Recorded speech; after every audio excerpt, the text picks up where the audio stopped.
Chapter 7 Toby the Romantic. I find myself in my next class sitting next to Rebecca. Not a single rumor about me has been spoken of. Luckily the bandages that Rebecca did are still there and healing up my wounds. If only I could use her powers to just heal myself up. I lean over towards Rebecca and whisper. This class is boring. After this one, do you think maybe we can ditch? She leans over with her face showing guilt. She whispers. I would love to. She shows me a fake smile. I know that she is sad about not allowing me to use my powers in that fight. I should tell her about why George was so angry. But again, I don't want to be on her bad side because I wanted to show that guy up. Damn. Why must life be filled with challenging decisions? With a smile I say. It's a date then. I could feel myself blush.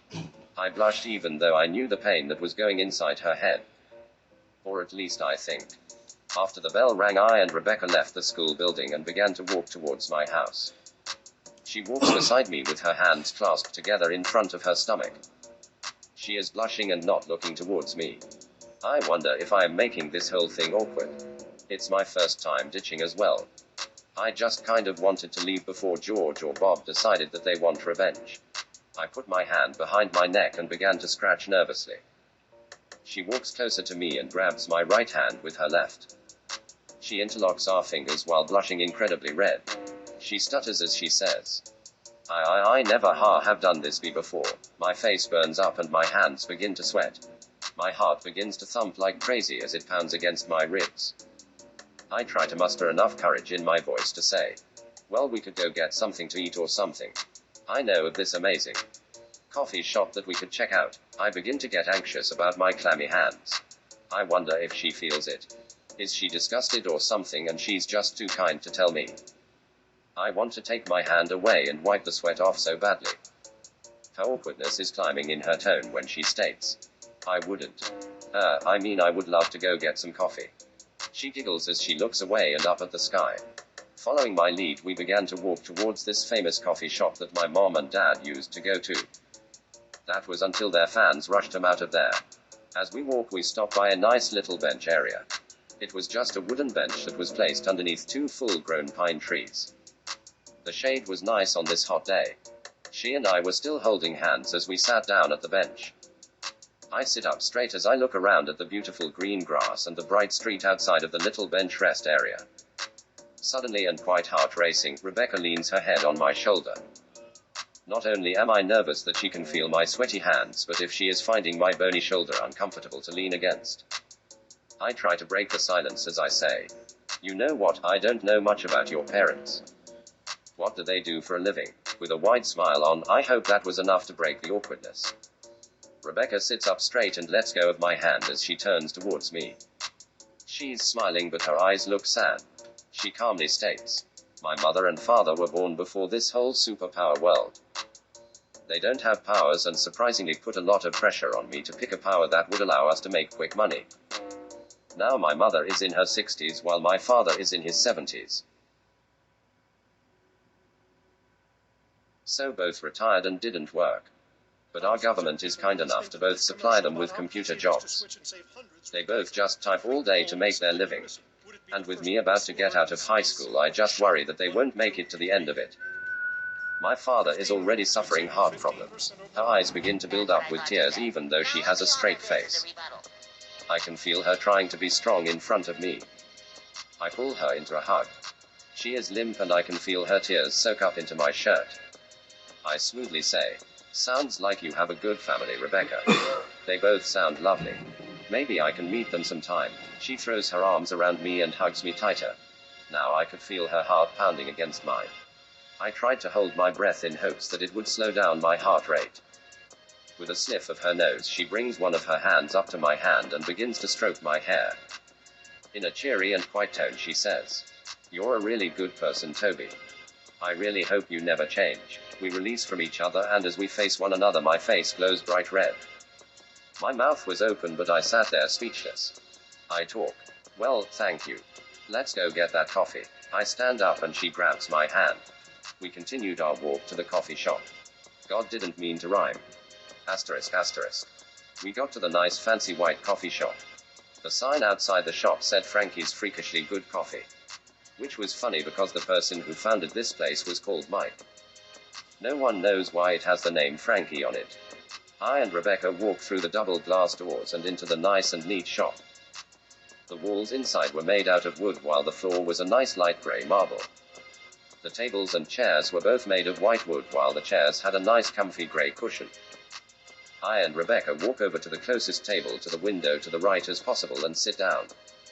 I can't believe I'm ditching right now just to be across the girl of my dreams. My legs are shaking like crazy as my heart begins to thump inside my chest. Rebecca sits across from me with her hands in between her legs and her fingers locked with each other. A waitress walks over to our table and smiles as she asks, "What is it that you two would like today?" I look at her and with a smile I politely say, "I would like one small coffee with creamer and sugar," Rebecca says. "And I would like a pumpkin latte." Rebecca smiles as he looks at the waitress. Her teeth were so white and pretty. The waitress says, "I'll be right back with your order in a bit." The waitress then walks away and Rebecca looks down nervously. It's kind of cute, but it makes me afraid that she is not happy with being here with me right now. I nervously ask, "Is everything all right, Rebecca?" She raises her head and looks at me and giggles. She cheerfully says, "Yeah. It's just that I'm not used to doing this type of thing. I really like being here right now. What do you want to do afterwards?" I look at her hoping that I'm not blushing as I merrily say, "Well, I have a few thoughts. How about we go to the movies afterwards?" Rebecca smiles and giggles before she says, "I would love that. Let's watch a scary movie." A hand made of ice slams onto our table. I look to my right and saw Helios standing in front of me with a cocky grin as he says, "Hey, I need to talk to you," demanding me for attention in front of Rebecca. Now I'm mad. But because Rebecca is here and I can't fight, I smile at Helios and say, "So sorry. You must be mistaking me for someone else. But I'm sure you can talk to me later." He looks at me and then his expression turns from serious to sorry as he puts his hands in his pockets. He states, "My apologies. I thought you were a guy named Josh. I'll get going." Helios turns around and begins to walk away. Rebecca leans over and whispers, "Who was that guy?" I say, "Only if we got his name could we help him look for his friend." Rebecca sits up and with a serious expression on her face she looks over at me. She asks, "Who was that guy to you, Toby?" She leans in, interlocking her fingers on the table all serious like. I was a little taken aback by her posture that I say, "I don't know honestly. But can we go back to our ditch day?" She leans back and crosses her legs. She says, "Fine. But this isn't just going to be forgotten." The waitress finally comes back with our drinks. She places it across from us and leaves. I took a sip of the coffee and my taste buds were lifted along with my spirits. Rebecca grew a smile as she took a sip. "Wow, that was good." We drink our coffee and then get up from our table. I leave $200 on the table hoping that no one will stop us from leaving. I step outside and as Rebecca interlocks her arm with mine my face lightens up bright red. Her eyes widen and her face shows fright. This alarms me and makes me turn my head around. Her fist strikes my face, knocking me to the ground. Rebecca was standing beside me in shock. My face bounces back into shape. So this is her power. I look up and see a muscle-head brute standing with a cocky grin. He had 2 huge tusks and bright pink skin. He was like a hulking hog. His entire speech is brute-like and deep as he demands, "You look rich. Give me your money." If Rebecca's power is to control her anatomy and make stuff, then my power will allow me to boost it to a whole other level. I rip off my sleeve and just like it turns into a glob of pink goo. I say, "I can't fight you." But nothing in my agreement says I can't stop you. The pink goo then elongates and becomes a long tube of iron. The hog strikes out with his fist at me. I duck under fist and throw the bar at him. He chuckles as the bar bounces off of his chest. I burst out laughing as the one single iron bar elongates and springs forwards in interlocks of multiple iron links. An iron cage now entraps him. He sounds shocked as he asks, "But how?" I walk up to the cage and touch it. The cage shrinks down, enveloping him in iron. Rebecca walks over towards me.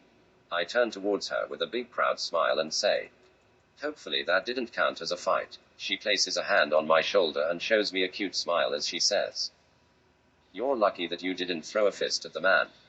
Otherwise I might just have to let you go home all by yourself." Thank goodness that she didn't ride my butt about throwing the bar at him. I say, Well, let's go see that movie. Hopefully there's a good scary movie to watch. We smile and lock arms with each other as we walk towards the theater. Upon walking out of the theaters, I and Rebecca were yawning. Turns out the only movies that they were playing were just B movies. So we watched one and grew tired of it and left early.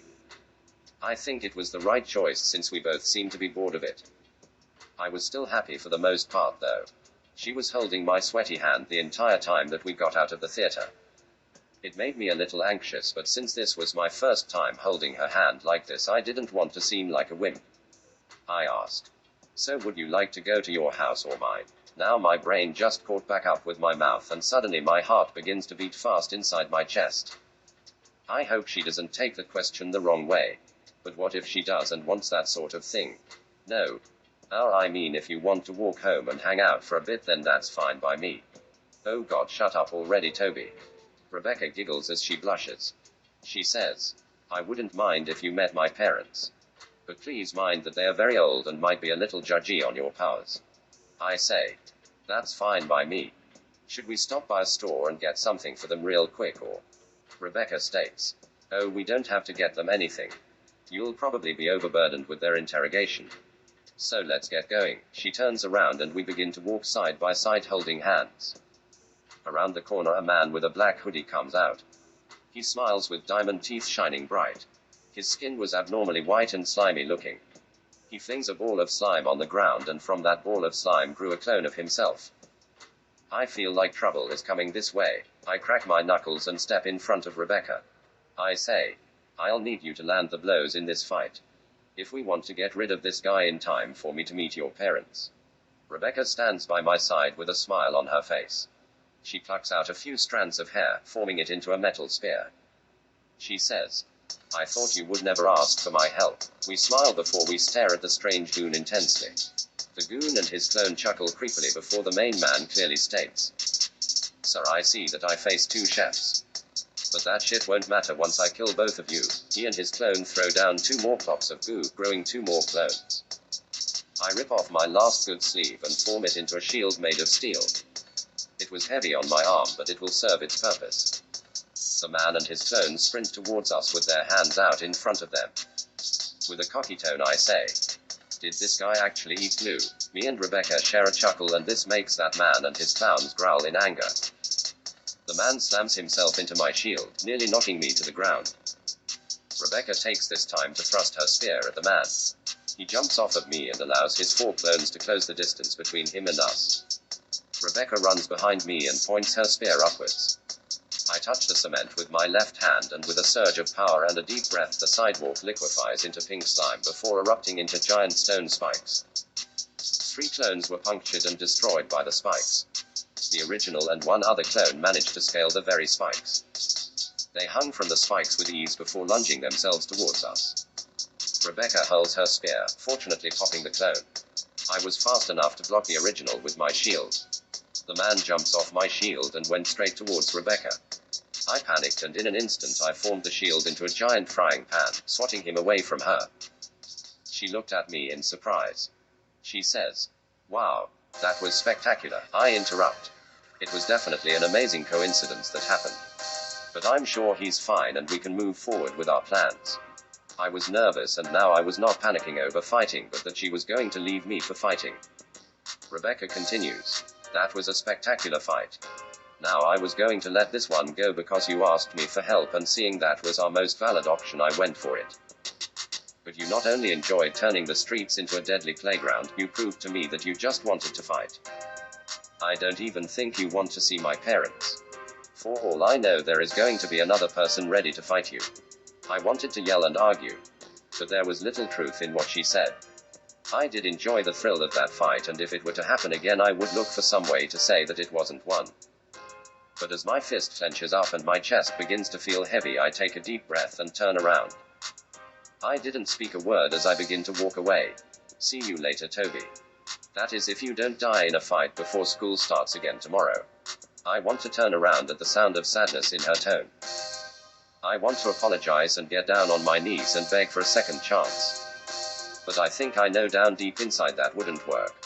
The sky gets dark and stormy, and as the first raindrop hits the ground, a tear falls down my cheek. I mumble.